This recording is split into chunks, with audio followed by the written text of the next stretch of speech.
शाम को गाड़ी लाते हैं, यहाँ दारू पीते हैं, इसके बाद सब यहाँ बैठते हैं और बदतमीजी उल्टा सीधा करते हैं। एक तो गिरे पड़े मिलते हैं। अब रात की स्थिति ये होती है कि एक लेडीज का निकलना बहुत मुश्किल हो जाता है। जितने भी गाड़ी वाले हैं मेरे साथ बदतमीजी करते हैं। काला सोना है, बदबू में कहाँ से आएगी? इतना पैसा है। आप करते क्या? गाड़ी चलाते हैं तो ट्रक। दिखाइए ट्रक कौन सा वाला चलाते हैं? ये वाला। मगर जो सरकार के दल्ले बैठे उनके पेट ये बड़े बड़े हो गए। लखनऊ उत्तर प्रदेश की राजधानी है और साफ सफाई के मामले में तीसरे नंबर पर है। लेकिन यह कैसे हो सकता है? क्या सर्वेक्षण करने आए लोगों को मोतियाबिंद हो रखा था, या उन्हें रतौंधी जैसी कोई परेशानी थी, या फिर वो सावन के अंधे थे जिन्हें सब कुछ हरा हरा ही दिखा? क्योंकि जब हम लखनऊ की साफ सफाई का जायजा लेने निकले तो पहले ही दिन जो समस्याएं सामने आई उन्हें देखकर हम हैरान हो गए। काम तो एक ही करते हैं ना, कूड़ा इधर उधर करने का। काला सोना है, बदबू में कहाँ से आएगी? इतना पैसा है कि पैसा कोई बटोर नहीं कूड़ा पाएगा। प्रबंधन के नाम पर यहाँ सिर्फ और सिर्फ मजाक दिखा। जो सड़क लोगों को चलने के लिए है उस सड़क को कूड़े से पाट दिया गया। कूड़ा घर जैसे बना हुआ है और कूड़ा घर बना हुआ है, लेकिन ये सारा सड़क पे तो कूड़ा इधर से आ जाइए, इधर से तो ये भी नजर आता रहेगा, या उधर कैमरा आप घुमा लीजिए। ये कूड़ा घर जो आप कह रहे बना हुआ है, ये तो सड़क पे ही कूड़ा पड़ा हुआ है इसी में। हाँ, ये सड़क ब्लॉक है। ये इधर से कोई ना जाता है ना आता है। उधर भी कच्चा पड़ा हुआ है और इधर ये कूड़ा पड़ा हुआ है। जी हाँ, ये लखनऊ के ही आसियाना का सेक्टर 5 है, जहां कूड़ा घर का अतिक्रमण सड़क तक हो गया है। इस कूड़े घर का परिचय आपसे कराते हैं। यह कूड़ा घर इतना वीआईपी है कि एक तरफ आवासीय कॉलोनी है, सड़क के दूसरी तरफ लॉ कॉलेज है, तीसरी तरफ शॉपिंग कॉम्प्लेक्स है और इस कूड़ा घर के चौथी तरफ देश की अर्थव्यवस्था की रीढ़ की हड्डी यानी सरकारी मधुशाला है। अब सवाल उठता है कि क्या आवासीय कॉलोनी और कॉलेज यानी शिक्षा के मंदिर के बगल में क्या कूड़ा घर होना चाहिए? अगर नहीं तो यहाँ क्यों है और इसकी जिम्मेदारी कौन लेगा? लखनऊ की मेयर सुषमा खरकवाल जी आप लेंगी, या नगर विकास मंत्री एके शर्मा जी आप लेंगे, या आप नगर आयुक्त मिस्टर गौरव कुमार जी वाहवाही लूटनी हो तो सब आएंगे, लेकिन काम के समय कौन आगे आता है ये भी हम आपको दिखाएंगे। नमस्कार, मेरा नाम सुष्मेंद्र पटेल है। आप देख रहे हैं प्रत्यक्षदर्शी समाचार। आइए मेरे साथ आपको ले चलते हैं ग्राउंड जीरो पर और आपको दिखाते हैं कि हालात क्या हैं और समस्या के साथ समाधान पर भी हम चर्चा करेंगे। तो चलिए। जैसे समस्या अभी यहाँ पे जो समस्या है, आस पड़ोस में सब देखिए ये कॉम्प्लेक्स बना हुआ है, इधर लॉ कॉलेज भी है ना। लॉ कॉलेज, यहाँ स्टूडेंट आते हैं। अब वकील लोग जो अपने कानून में देश की सफाई का काम करते हैं, आप उनके बगल में गंदगी फैला रखे हैं, है ना। तो अलग है वो हाँ। क्या मतलब ये अलग पड़ाव पहले से बना हुआ है। लेकिन बदबू यहाँ तक आ रही ना। आप हो सकता है ना महसूस होता है, हम लोग को बहुत भयंकर महसूस होता है। बस नाले की बदबू है, लेकिन नाले में है क्या? नाले में गंदगी है। गंदगी कहाँ से आई?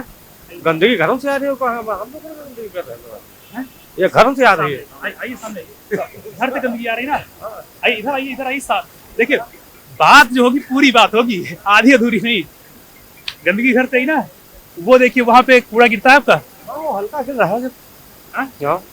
तो घर की गंदगी है। हाँ, ये सब घरन गंदगी तो आ रही है, हो रही है। इकट्ठा कौन कर रहा है? ये निगम इकट्ठा कर रहे हैं, हम थोड़ा इकट्ठा कर रहे हैं। हम तो यहाँ से लेकर जा रहे हैं ना। तो काहे निगम की तरफदारी कर रहे हैं भाई? निगम की तरफदारी करने के लिए नहीं। देखिए इसका जो समस्या है, समस्या जो बदबू आ रही है, आप उसी की बात कर रहे हैं ना कि बदबू नाले से आ रही है। ये बदबू वास्तव में नाले से नहीं आ रही है। जो कूड़ा इकट्ठा होता है, जब कई दिनों तक पड़ा रहता है यहाँ पे, वो सड़ता है। सुबह गिरा लगते हैं और शाम को 6 बजे बिल्कुल क्लीन हो जाएगा। एक ट्राली कूड़ा नहीं मिलेगा। अगर कहीं पे कूड़ा अगर देर तक नहीं रहता है तो बदबू नहीं आती है। सर नहीं रहता है। ये कितनी गाड़ियां खड़ी, देखो लाइन लगा देखो, 1 2 3 4 5 गाड़ी खड़ी है। ये 6 बजे आपको मिलेगा नहीं। आप करते क्या है? गाड़ी चलाते हैं। कौन सी? ट्रक। अब दिखाइए ट्रक कौन सा वाला चलाते हैं? ये वाला ट्रक है जिसमें कूड़ा खड़ा हुआ है। ये जिस तरह से बात कर रहे थे, हमें बिल्कुल यकीन था कि कोई स्थानीय व्यक्ति नहीं बात करेगा, क्योंकि खुद कह रहे हैं नाले से बदबू आती है, और नाले में गंदगी कहाँ से आती है? घर से। और घर से कौन लेके आता है? ये खुद लेके आते हैं। नहीं घर से नहीं खुद लेके ही- आते हैं, हाँ। हम यहाँ से लेके जाते हैं सूरी प्लांट को। हाँ, लेकिन आपके साथी ही घर से यहाँ पर लेके आते हैं। नहीं हमारे साथ नहीं हो, वो कंपनी के आदमी है। आप भी कंपनी का ही है? नहीं वो निगम से है, हम लोग कंपनी से। अब काम तो एक ही करते हैं ना, कूड़ा इधर अरे उधर सर, करने का। काला सोना है, बदबू में कहाँ से आएगी? में इतना पैसा है हाँ। कि पैसा कोई बटोर नहीं पा रहा है, निगम पास नहीं बटोर पा रहा है। हाँ, हाँ का कितना पैसा है? अरे 1700-1800 रुपया टन बिक रहा है, उपाय है मका है। कहाँ पर? हैं? कहाँ? घरों का कलेक्शन जो होता है। 1700-1800 रुपए टन। और क्या, कम से कम 150-200 रुपया हर एक कमरा से लिया जाता है। वो पैसा कहाँ जाइए? ये काला सोना है साहब। काले सोने से बदबू आ रही है? नहीं आती है, काले सोना बदबू सर कहाँ से आ जाएगी? आपको ये खुशबू नाला से आएगी। बदबू आ रही है। आपको खुशबू आएगी क्योंकि भाई इससे आपकी रोजी रोटी चलती हाँ। है ना। लेकिन जो लोग यहाँ पे आवासीय है, जैसे ये सामने जो मकान बने, जो कॉलोनी बनी है, देखिए अच्छे खासे लोग जो जिस तरह का मकान बना हुआ है, ठीक ठाक पैसे वाले लोग हैं, वो यहाँ पर ये समझ के लिए होंगे सामने बढ़िया चौड़ी रोड है और अच्छे से रहेंगे, खूब सुविधाएं मिलेंगी। लेकिन सामने ही कूड़ा घर बन गया। हर गंदगी जो है घर ही वाले फैलाते हैं। पन्नी में लेके आए और सीधे से बन चाहे नालम जाए चाहे रोड पर गिरे, स्टार्ट कर गए। तो आपको कुछ ना कुछ इसमें हल भी नजर आ रहा होगा कि समस्या तो एक है कि कूड़े का तो रोक नहीं सकते भाई, कूड़ा सबके घर में सामान उपयोग होगा और कूड़ा निकलेगा। कूड़ा यहाँ भी आएगा, ठीक, यहाँ नहीं या कहीं भी जहाँ प्लांट बनाएंगे वहाँ पे आएगा, वहाँ से फिर सेवरेज प्लांट भी जाएगा। तो इसका कोई शॉर्टकट तरीका या कोई इसका समाधान कोई निकल सकता है? समाधान यही है कि सिटी के बाहर इसका जो है, जैसे ये बनाया गया है पॉइंट, ऐसे ही पॉइंट बना दे सिटी के बाहर। उसके लिए ज़मीन देनी होगी, हैं, और सब सामान लगेगा उसमें, कम से कम नहीं कुछ तो एक पॉइंट बनाने में अंदाज़ा बता रहे हैं 20 लाख रुपए से कम नहीं लगता है। कम, अरे पॉइंट बनाने की बात बता रहे, ज़मीन हटा करके बता रहे 20 लाख रुपए लगते हैं। यहाँ तो कुछ बना नहीं, मुझे कहाँ वो क्या बना है? कूड़ा घर बना हुआ है। हाँ। लेकिन ये सड़क पर से भर रहे हैं। बड़ी चीज क्या है, गवर्नमेंट की कोई भी चीज हो, हम तो मतलब ड्राइवर है, आज नगर निगम के हैं, कहाँ है? चलते रहते हैं, आपको है ना कूड़ा, नहीं कूड़ा घर बना हुआ है ना, तो कूड़ा घर जैसे बना हुआ है और कूड़ा घर बना हुआ है, लेकिन ये सारा सड़क पे तो कूड़ा इधर से आ जाइए, इधर से तो ये भी नजर आता रहेगा, या उधर कैमरा आप घुमा लीजिए। ये कूड़ा घर जो आप कह रहे बना हुआ है, ये तो सड़क पे ही कूड़ा पड़ा हुआ है इसी में। हाँ, ये सड़क ब्लॉक है, ये इधर से कोई ना जाता है ना आता है, उधर भी कच्चा पड़ा हुआ है और इधर ये कूड़ा पड़ा हुआ है। ये जो है इसका हल बता रहे थे आप। हाँ, हाल इसका सर यही, आप खुद जानते हो कि भाई फैक्ट्रियाँ कहाँ बनती हैं, कानपुर में इंडस्ट्रियल एरिया कहाँ होता है, शहर के बाहर है। अभी अगर ये कूड़ा पॉइंट है, कूड़ा पॉइंट यहाँ पे सिटी के अंदर जब बना है और राजकाज तुम्हारा चल रहा, ये सब नहीं बोल रहा है तो चलता ही रहेगा। और इसका सुरक्षित एरिया ये कि सिटी के बाहर पॉइंट बनाओ, सिटी के अंदर से सारा कूड़ा वहाँ आ जाए, वहाँ से उठ के प्लांट चला जाए, सुरक्षित रहेगा। और उसमें दमड़ी लगती है, वो हो नहीं सकता। दमड़ी की सरकार के पास कौन सी कमी है? सरकार के पास निगम, सरकार के पास तो कमी नहीं है, मगर जो सरकार के दल्ले बैठे उनके पेट ये बड़े बड़े हो गए।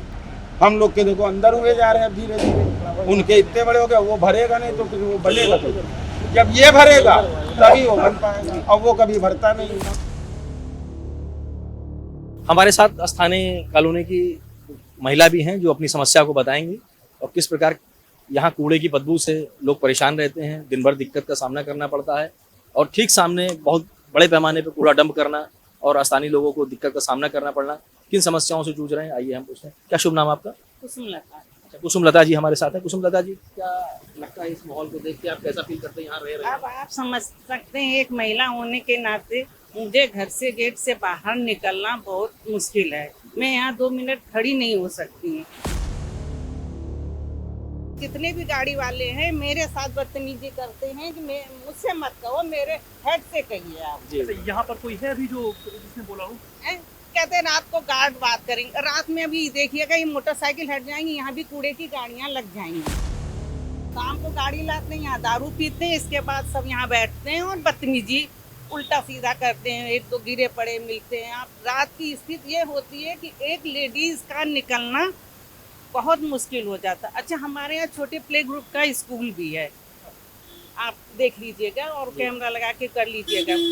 उनके पेरेंट्स आते, छोटे छोटे बच्चे हैं, उनको बीमारी हो जाए जो स्थित है, धुआं पानी कूड़ा गंदगी और गाड़ियाँ खड़ी कि उनको निकलने का रास्ता नहीं मिलता है। मैं 1 साल से अस्वस्थ हूँ। इस कूड़े की वजह से मुझे सांस लेने में दिक्कत होती है कि मैं यहाँ परेशान हूँ। मेरी समझ में नहीं आता मैं घर छोड़ के कहाँ चली हूँ। ये कूड़ागर अवैध रूप से नगर निगम द्वारा 8 से 9 साल पहले स्थापित किया गया था।